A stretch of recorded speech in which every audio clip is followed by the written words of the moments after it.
Okay, this is Ted Flett with the Blade Boys, and I'm joined by Marie-France Dubreuil. Fantastic.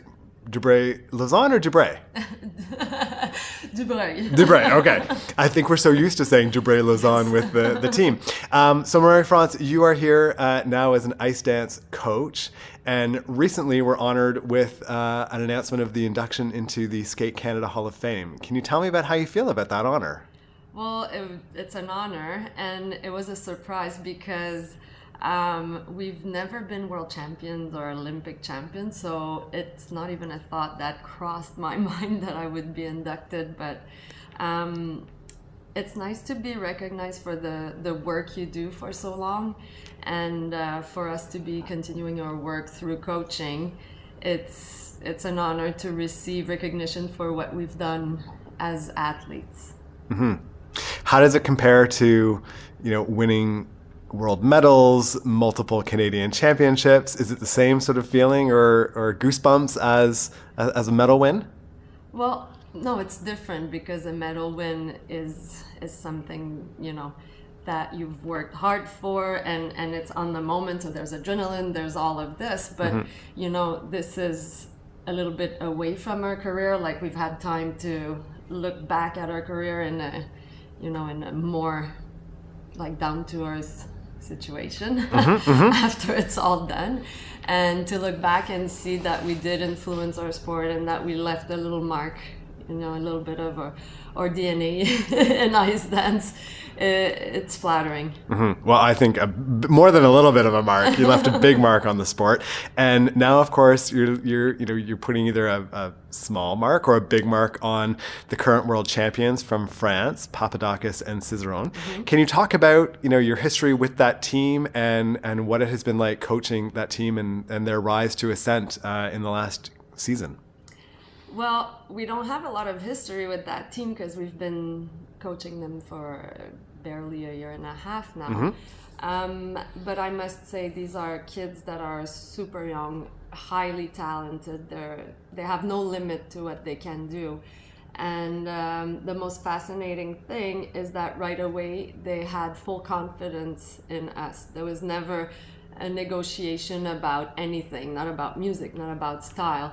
Of course, they put their own twist and opinion on music, but they're so easy to train because they really trust. And if I ask for something, it's done right away, and they have such a commitment to each other and to their art, mm-hmm. and they don't want to be like anybody else. And this is what Patrice and I were all about, not following in anybody else's steps, but doing our own thing, and either you like our style or not, but we were not gonna try to copy or be, I don't know, we like to think outside of the box and look at ice dance a little differently, and I guess Gabriella and Guillaume are the same. Mm-hmm. Their free dance was almost ethereal last year, and some would think a bit reminiscent of the free dances of yourself and Patrice. Do you think that that's just ironic? Was that part of the touches that you brought to their skating? Do you see a bit of them, a bit of yourselves in them? In fact, I don't see anything of myself in them. Okay. I think they're special, and what I gave them as a vehicle to with the Mozart piece, I saw a couple that was very modern, that could move very modernly, and they did a lot of movements and stuff in their previous free dances, but it left us a little cold.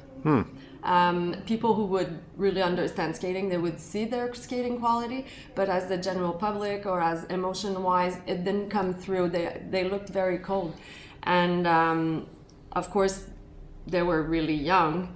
And to me, when they came to us, I said, "This is like a beautiful man and this beautiful woman," but now they didn't own being man and woman yet. They were boy and girl. Mm-hmm. So we tried to make them connect at a higher level, make him really, more masculine and taking the role of the caretaker, and her being the artist that she is. She has such nice drama to express, she's a French Greek, so for her drama is, she loves to play that.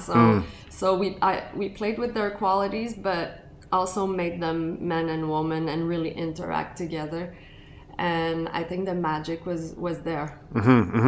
They certainly seemed surprised by the win at the World Championships when the marks came up, and you looked particularly surprised. Can you tell me? I never thought that would happen. Can you tell us about that moment and the competition in general and how they felt in Shanghai and then of course the finish? There's no word to describe the surprise we had after freelance. Just no words, because Weaver Poche won everything the whole season. I mean, Gabriella and Guillaume did win their 2 Grand Prix, but we're still third at Grand Prix final. And then after the short dance at Worlds, they were a good 2.5 points behind the leaders, sitting in fourth or third or fourth place. I don't even remember. Yep. I'm sorry, but that's okay. I believe it was third. Third, okay. So there was a gap. There was a gap, and we knew they had a good free dance. We knew they had a chance to win the free dance, but to catch up that 2.5 points, I didn't believe it. Really, we told them, you know what, just go do this free dance for one last time and just enjoy every moment and just create a moment, and that will be just what we need, how we need to end this season. Yeah. But never imagine an ice dance that would be possible, because they were 13th at Worlds last year and 15th at Europeans. So this is never seen before rise, in a couple of months. Does that change your sort of mindset or your thinking coming into this season that, holy smokes, now I'm coaching a world champion ice dance pair? Is there any change in you? Are you nervous? Is it? No, well, the expectations are super high, and understandably so. But, I think these are young, talented skaters, and if they just keep on pushing their limits and the commitment doesn't change, they'll keep improving throughout their career. So we could be nervous and say, okay, because the only way from first, if you don't stay there, is down, right? But there's a lot of really good couples that are skating against them, and maybe one season will be one couple, and we don't know. Up until Olympics, it's anybody's game. So we'll just try to keep doing what we're doing and not focus on the on the outside, but really focus on what we have and making it better. Right. I guess it was about a month ago or so that we discovered what music they're skating to in the short dance and free dance this year. Can you tell us a bit about those choices and the motivation behind them? Yes. I'll start with the free dance. So free dance, of course, because of the Mozart piece that was, a masterpiece to a lot of people's eyes. There was a lot of nervousness, I guess, around picking a free dance. Yeah. And we played with a couple of different scenarios, because for us, ultimately, we're looking down at the Olympics and what we need to develop in their skating to get to that point and make the perfect choice for the free dance. So we didn't want to go into anything classical, because no point. And can you elaborate on that a bit more? No point? No point in doing classical, because they did it so well, and now we know they can do that very well. Okay. So put it on the back burner. Gotcha. Okay. Understood. And we wanted to develop new moving skills, like new way of moving and interpreting the music differently. So we tried to just look at music, and then just looking at music didn't cut it. So I said to them, you know what? I don't think we need a music. I think we need a message and a purpose. What it is we're doing now, and where are you now in your life? And so that's what took us to a different research of music. And one day at dinner, I was on Spotify, of course, because that's how we look for music now. Okay, yeah. And this music, Build a Home, came on, and I dropped my fork, and I looked at Patrice. I said, that's it. That is it.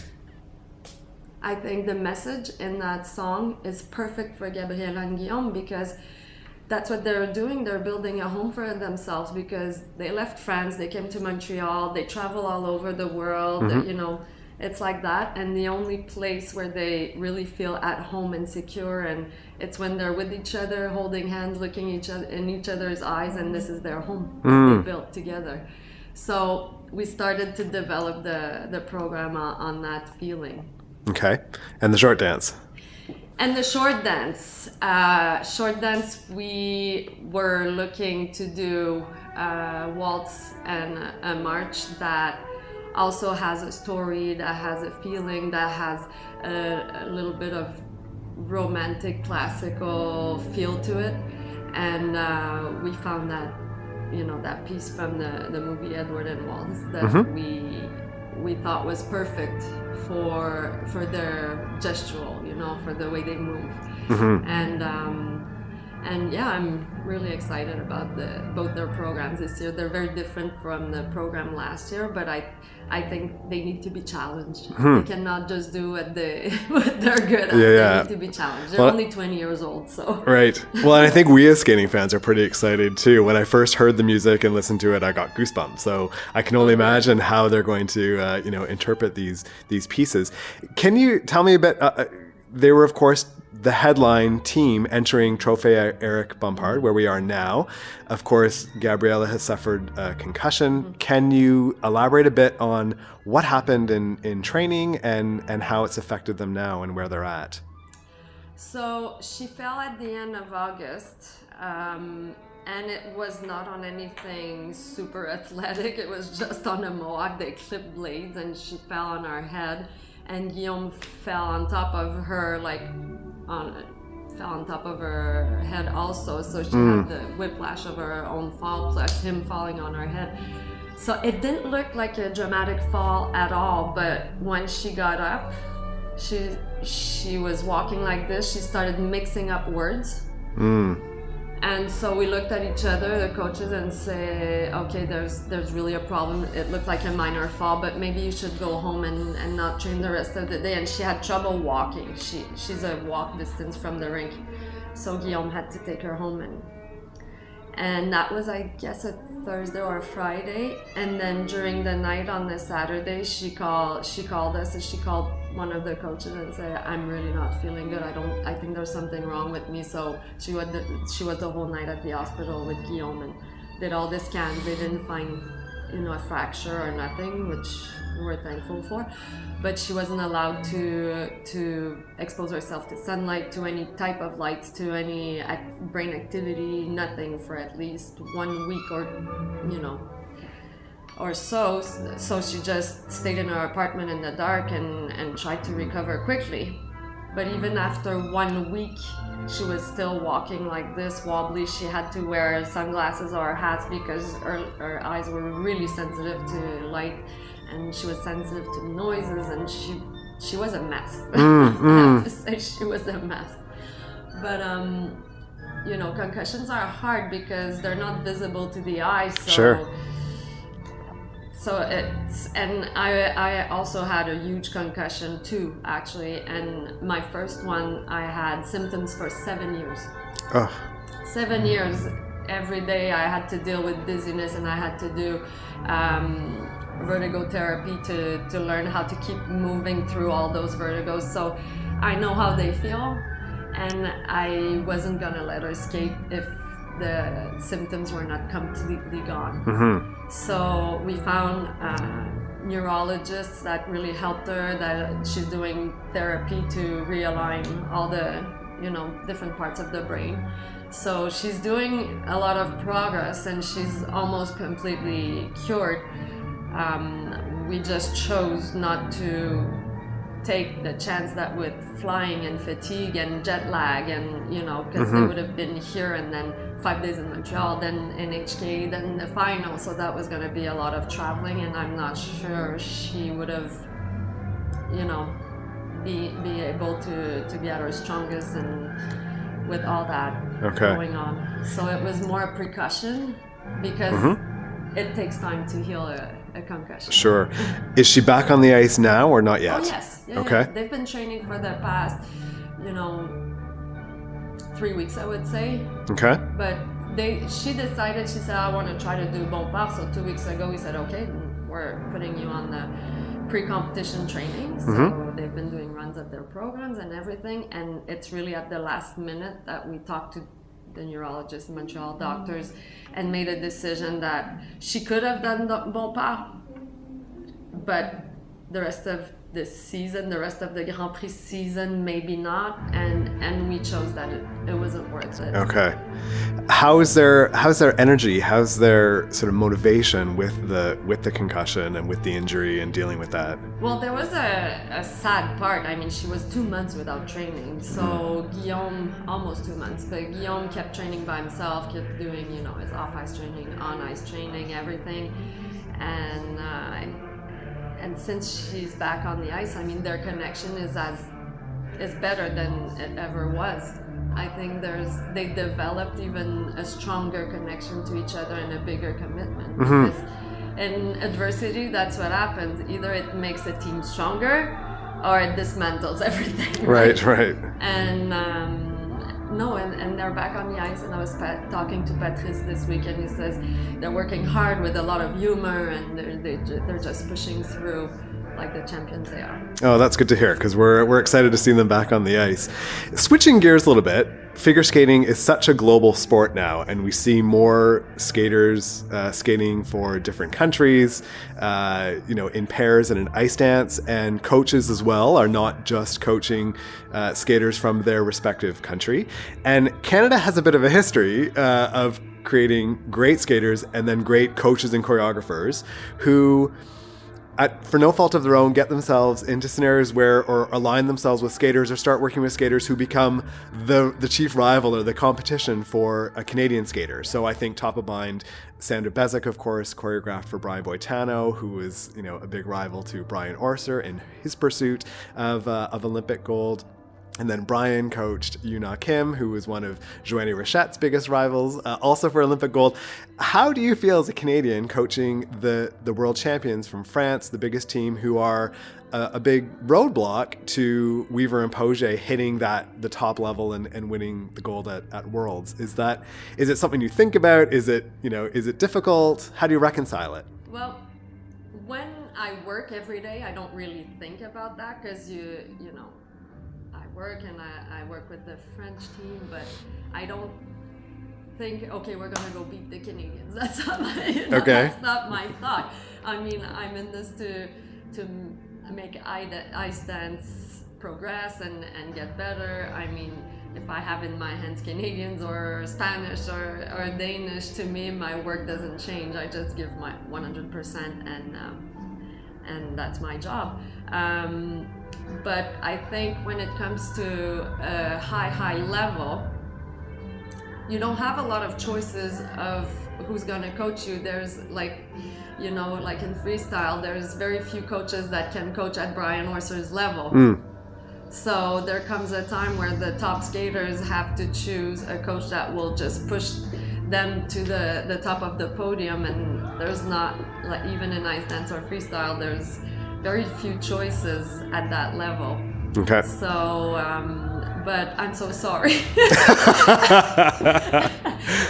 I have to admit, at Worlds, I was happy for the world champions, for kids, for sure. But I was sad for Weaver Poget. I was sad because I thought that was their year to win Worlds. So my Canadian heart will always be sad for something like this. But at the end of the day, I always hope just the best skater will win. Sure. Regardless of where they're from. Right. When you're coaching and when you're rinkside, we saw this yesterday in the short dance, you appear to be skating right along with your team members. So, we see you sort of bend in the knees a little bit at, certain moments in the program. Your chin jumps up, your shoulders are back. You seem to be, skating on the ice with them. Is it terrible? No, it's not terrible. It's entertaining a little bit. What do you feel like you're on the ice with them, and what's going through your mind during the program? Through my mind, not much. Through my body, a lot. Okay. I guess it's just the way to get rid of my adrenaline, and also, I mean, I see them in training every day. I choreograph for them. I know their program by heart and where the sticky points are, and a lot of the time, even I talk. I give them almost corrections as they skate. Right. But I think it's a way to just let it out because, yes, first year I coached, I was trying to stay still and not move, but I was shaking inside. My nervous system wanted to let it out. So now I'm just, Brian Orser told me one day, just let it out, it's fine. No, move, don't stay there. Right. Well, and you do it in really high heels, which is particularly impressive too. Yeah, but I need to wear high heels because Patrice is so tall that if you want to be on the same camera frame, I have no choice. Okay. Insider tip. What do you tell your skaters, before they go onto the ice? Is it the same thing to each skater? Does it vary per team? It varies on a day, on my instinct, what I feel they need to hear as the last word when they skate out there. I keep it light and positive, and just to make sure that their focus is on something positive and just not wandering minds. Right. Okay.